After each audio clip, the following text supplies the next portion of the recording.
तो फिल्म की शुरुआत कैलिफोर्निया के पास मौजूद एक खाली टाउन से होती है, जहां एक आर्कियोलॉजिस्ट सोने की तलाश में पहुंचा है। आज सालों बाद उसका सोना ढूंढने का ख्वाब तो पूरा हुआ, लेकिन वो ये नहीं जानता कि ये सोना जेरेमाया स्टोन नामी एक ईवल माइनर का था, जिसको उसके खजाने के साथ ही दफना दिया गया। और जैसे ही उसके सोने को इस आर्कियोलॉजिस्ट ने टच किया, जादू से मिट्टी के जर्रे हवा में उड़ने लगे और उसके ढांचे में दोबारा बॉडी बनाई। यानी जेरेमाया स्टोन के सोने को हाथ लगाते ही वो जिंदा हो गया और इस आर्कियोलॉजिस्ट के पास पहुंचा। इससे पहले कि आर्कियोलॉजिस्ट इससे कोई बात कहता, वो आर्कियोलॉजिस्ट के जिस्म में अपनी कुल्हाड़ी स्टैब करते हुए उसे जान से मार देता है और फिर उसका सारा खून एक पॉट में जमा कर लेता है। सीन कट होकर हम बेटी को देखते हैं, जो उस आर्कियोलॉजिस्ट की सिस्टर थी। असल में वो आर्कियोलॉजिस्ट काफी टाइम से घर नहीं आया था और उसकी मॉम बहुत ज्यादा परेशान थी। बेटी ने उन्हें हौसला दिया और कहा वो पहले भी तो सोने की तलाश में भटकता रहता है, अभी भी वो यहीं कहीं होगा, आ जाएगा घर। अभी कॉल बंद ही हुई कि बेटी के पास एक लेटर आया। ये उसके भाई आर्कियोलॉजिस्ट का ही था। उसने लेटर खोलकर देखा तो इसके अंदर एक मैप और एक सोने का टुकड़ा था। वो समझ गई कि उसके भाई को सच में सोना मिल चुका है और अब वो इस सोने को निकालने के लिए उसे बुला रहा था। जाना तो उसे अकेले चाहिए था,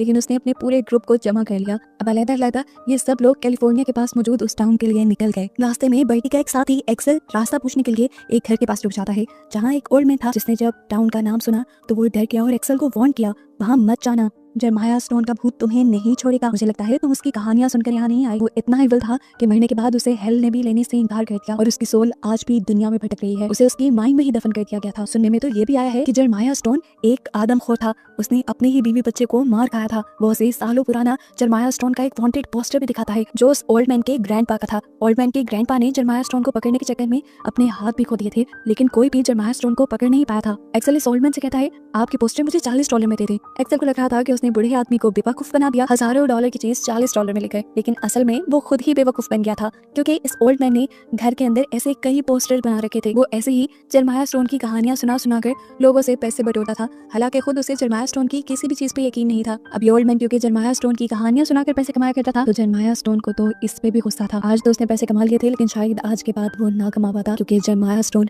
उसे मारने के लिए आ गया। उसने पीछे से ही अपनी कुल्हाड़ी फेंकी, जो कि ओल्ड मैन की बैक में स्टैब हो गई और खून चारों तरफ फैल गया। यानी वो ओल्ड मैन भी जेरेमाया स्टोन के हाथों मारा गया। यहाँ देखने को मिला कि अब वो पूरा का पूरा ग्रुप टाउन में पहुंच चुके थे। यहाँ आने के बाद एक्सेल ने देखा कि उसकी घड़ी गुम हो गई थी, जो उसे उसकी फियांसी की मॉम ने गिफ्ट की थी। उसकी फियांसी उसके ऊपर बहुत ज्यादा गुस्सा होने लग गई, इसलिए एक्सेल काम से पहले अपनी घड़ी ढूंढने लग गया। ये घड़ी उसे तो नहीं मिली, लेकिन यहाँ की एक लोकल लड़की ईव को मिल गई, जो उससे पूछती है, यही ढूंढ रहे हो तुम? एक्सेल हाँ में सर हिलाता है और यहाँ इनकी थोड़ी सी बातें होती हैं। ईव बताती है कि वो अपनी आंट के साथ पास में ही रहती है। इनकी इन्हीं बातों के दौरान इन्हें एक्सेल की फियांसी की चिल्लाने की आवाज आई। लोग भाग गए। एक्सेल की फियांसी सैलून में थी और वहाँ पे मौजूद कबूतरों से डर गई थी। टाउन खाली था तो ये चीख दूर दूर तक गई, जिसे सुनकर यहाँ पर शेरिफ भी आ गए। इस टाउन में लोग ही कम थे, तो जितने लोग यहाँ रहते थे एक दूसरे को अच्छे से जानते थे। शेरिफ ने ईव को देखा और उससे उसकी आंटी के बारे में पूछने लगे, और उसके बाद इस पूरे ग्रुप से पूछते हैं कि आखिर आप लोग यहाँ क्यों आए हैं। बेटी उन्हें सच बताने वाली थी, लेकिन उसके साथी ने उसके मुंह पे हाथ रख लिया और उसके साथी ने शेरिफ से झूठ बोल दिया कि वो यहाँ सिर्फ कैंपिंग के लिए आए हैं। और वो सोने का टुकड़ा जो बेटी शेरिफ को दिखाने वाली थी, बेटी के साथी ने वो भी उसके हाथ से ले लिया और दूसरी लड़की को पकड़ा दिया। कैंपिंग का सुनकर शेरिफ भी इन्हें मशवरा देने लगा कि इन्हें यहाँ कहाँ जाना चाहिए। तब ईव बोली, मैं इन्हें गाइड कर देती हूँ। जाने से पहले शेरिफ ने इन्हें वार्न किया था कि आगे रोड बहुत खराब है, तो इन्हें सिर्फ एक ही कार आगे लेकर जानी होगी और आगे जाकर उन्हें माइन से दूर रहना है। यानी शेरिफ उन्हें उसी गोल्ड माइन में जाने से रोक रहा था जिसके लिए के लोग यहाँ आए थे।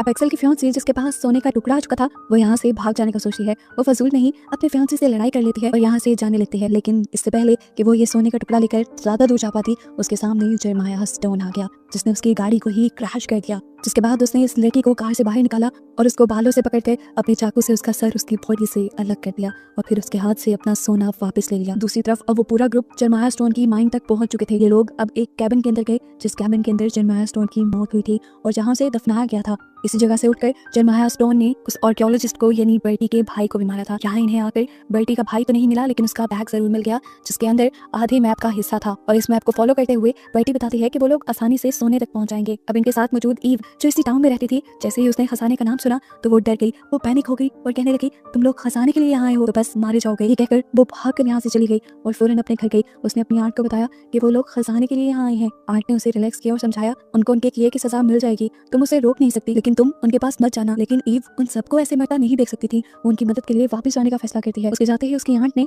शेरिफ को कॉल मिला दी कि ईव की जान खतरे में है और शेरिफ को सब कुछ बता दिया। यहाँ पर ये सारे लोग मैप को फॉलो करते करते एक छुपी हुई जगह तक पहुंच गए, जिसके अंदर खजाना ही खजाना भरा था। ये देखकर इनकी खुशी की इंतहा नहीं रही। इन्हें ये भी याद नहीं रहा कि बर्टी का भाई, जिसके दिए हुए मैप से ये लोग यहाँ पहुंचे थे, इन्हें वो भी यहाँ नहीं मिला।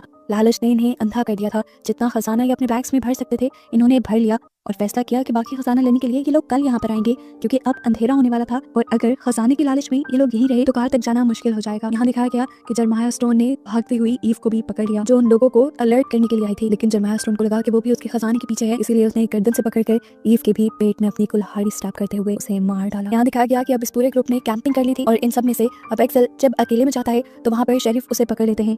शेरिफ को लग रहा था कि वीन इन लोगों के साथ होगी, लेकिन जब वो दिखता है कि वीन के साथ नहीं है तो वो इन्हें यहाँ पर छोड़कर अकेला चला जाता है। खैर, इनकी बातों के दौरान हमने यहाँ देखा कि इनका एक दोस्त गन भी लेकर आया था, क्योंकि उसे लग रहा था कि कोई उसे खजाना छीन सकता है जिसे मारने के लिए वो गन लेके आया था। उसके तो इरादे और भी ज्यादा खतरनाक थे, वो तो अपने दोस्तों को भी हिस्सा नहीं देना चाहता था। उसकी बातों से ऐसा लग रहा था कि जैसे वो अपने दोस्तों को ही मार देगा, क्योंकि जितने कम लोग उतना बड़ा हिस्सा। उसकी बातें सुनकर सब हैरान परेशान रह गए। अभी वो यही सोच रहे थे कि इन्हें दूर से आता एक शैडो दिखाई दिया। करीब आने पर देखा कि ये जरमाया स्टोन था, जिसने कुल्हाड़ी फेंककर पहले सबको डरा दिया। बाकी सब तो डरकर जान बचाकर भाग गए, सिवाय उसके जिसके पास गन थी। वो गन के भरोसे था, नहीं जानता था कि जरमाया स्टोन पहले से ही मरा हुआ है और अब उसे गन से मारना तो दूर, किसी भी तरह मारना इम्पॉसिबल है। उसने धड़ाधड़ जरमाया स्टोन पे गोलियां चलाई, लेकिन उनका कोई असर नहीं हुआ कि देखकर अब वो भी डर गया। उसने भी यहाँ से भागने की सोची, लेकिन सोना उठाकर अब एक लड़की कार में बैठ गई थी। इससे पहले कि वो कार चलाकर यहाँ से भाग पाती, जरमाया स्टोन दूर से ही अपनी कुल्हाड़ी फेंकता है, जो उसके विंड स्क्रीन को तोड़ते हुए उसके सर में स्टैब हो जाती है और वो वहीं मर जाती है। ये देखकर बाकी लोग डर गए और दूसरे डायरेक्शन में भागने लगे। वहां जाकर देखा कि वो गन वाला आदमी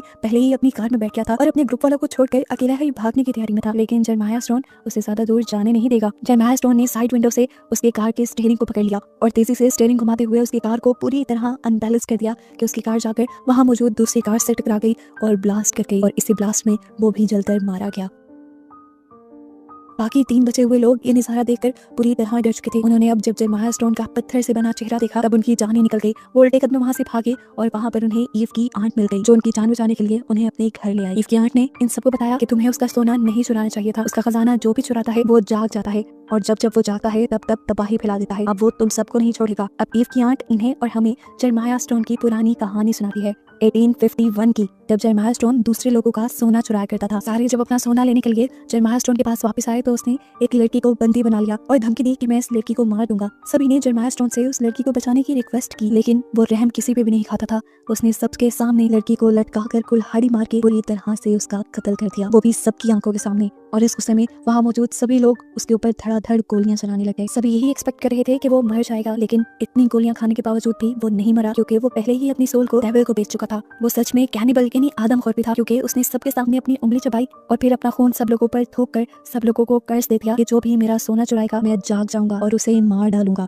ये कहते ही वो अपनी माइंड के अंदर चला गया और वहीं पर सो गया। उस दिन के बाद से आज तक जब जब कोई भी उसके सोने को ढूंढ लेता है तो वो जाग जाता है और सबको मार डालता है और फिर दोबारा से अपना मिशन पूरा करने के बाद सो जाता है। अब तुम लोगों ने उसे जगाया है और तुम लोगों को मार कर ही सोएगा। ये ग्रुप वाले पूछते हैं क्या बचने का भी कोई रास्ता है, तो वो बताती है कि बचने का सिर्फ एक ही रास्ता है कि तुम उसके सारे सोने को वापस रख दो। छोटे से छोटा टुकड़ा भी वापस रख देना, नहीं तो कर्ज खत्म नहीं होगा। लेकिन छोटे टुकड़े किस किस के पास थे ये लोग नहीं जानते थे। तब आंट ने उन्हें कहा कि तुम उसे उसी की माइंड में बुलाओ और डायनामाइट से उसकी माइंड ही तबाह कर दो, शायद फिर वो मर जाए। अभी ये लोग प्लान कर ही रहे थे कि जरमाया स्टोन ने इसके घर भी आ गया। आंट ने जरमाया स्टोन को जलाने के लिए अपनी लालटेन उठा ली, लेकिन दूर से ही जरमाया स्टोन ने अपनी कुल्हाड़ी फेंकी और वो लालटेन टूट गई। केरोसिन ऑयल और आग एक साथ आंट के ऊपर गिरने की वजह से आंट भी यहाँ जलकर मारी गई। इसके बाद उन्होंने इस ग्रुप के एक साथी का गला पकड़ लिया। इससे पहले कि वो उसे जान से मार देता, दूसरे साथी ने उसी की कुल्हाड़ी से उसी का हाथ काट दिया और फिर ये लोग डायनामाइट लेकर बाहर की तरफ भाग गए, जबकि जरमाया स्टोन अपने टूटे हुए हाथ की जगह अपनी कुल्हाड़ी उठाकर लगा लेता है। यहाँ बाहर ये तीनों प्लान बना रहे थे कि जरमाया स्टोन का सारा सोना उसकी माइंड में रखकर उसे ही वहाँ बुलाकर डायनामाइट रखकर उसे ही तबाह कर देंगे। अब ये लोग डायनामाइट को माइंड के अंदर रखने के लिए चले गए, जबकि बर्टी बाहर ही रुकी हुई थी डायनामाइट का बटन दबाने के लिए। अब जरमाया स्टोन भी अपनी माइंड में आ गया था। इन दोनों को यहाँ देखते ही गुस्से से भड़क गया और इनको अपनी कुल्हाड़ी से मार मार कर उसने जख्मी कर दिया। ये दोनों अपनी आखिरी सांसें गिन रहे थे। इससे पहले कि जरमाया स्टोन उनको पूरी तरह मार देता, जल्दी से बर्टी यहाँ आकर जरमाया स्टोन को फ्लेयर गन से जला देती है और फिर अपने दोनों साथियों को लेकर बाहर आने की कोशिश करती है, लेकिन एक्सेल बाहर आने से मना कर देता है क्योंकि उसे पूरी तरह जरमाया स्टोन को खत्म करना था। बर्टी तो अपने साथी को लेकर बाहर आ गई, लेकिन एक्सेल ने अंदर ही रहकर उन बॉम्ब्स को ब्लास्ट कर दिया। वहाँ पे एक बहुत बड़ा धमाका हुआ जिसमें एक्सेल भी मारा गया। अब तक सुबह भी हो चुकी थी। बर्टी और उसका साथी अभी तक जिंदा थे। इन दोनों ने देखा कि अभी भी थोड़ा सा खजाना इन दोनों के पास था। बर्टी के साथी ने जल्दी से वो खजाने का बैग दूर फेंक दिया और तभी यहाँ से शेरिफ का भी गुजर हो गया। शेरिफ ने इन दोनों को यहाँ देखा तो इन दोनों की मदद करने के लिए उन्हें अपनी वैन दे दी और फिर इस जगह को देखने लगा जो रात तक ठीक थी, लेकिन अब पता नहीं कैसे टूट गई थी। उसे रात वाले वाकये के बारे में कुछ नहीं पता था। उसे यहाँ पर एक बैग भी मिला जो अभी बर्टी और उसका साथी पहन कर गए थे, जिसे जैसे ही उसने उठाया तो जमीन को चीरते हुए एक और मर्तबा जरमाया स्टोन जमीन से बाहर निकल आया। वो दोबारा से जिंदा हो गया तबाही फैलाने के लिए। और अब वो क्या करेगा, इसी मिस्ट्री के साथ ये कहानी यहाँ खत्म हो जाती है।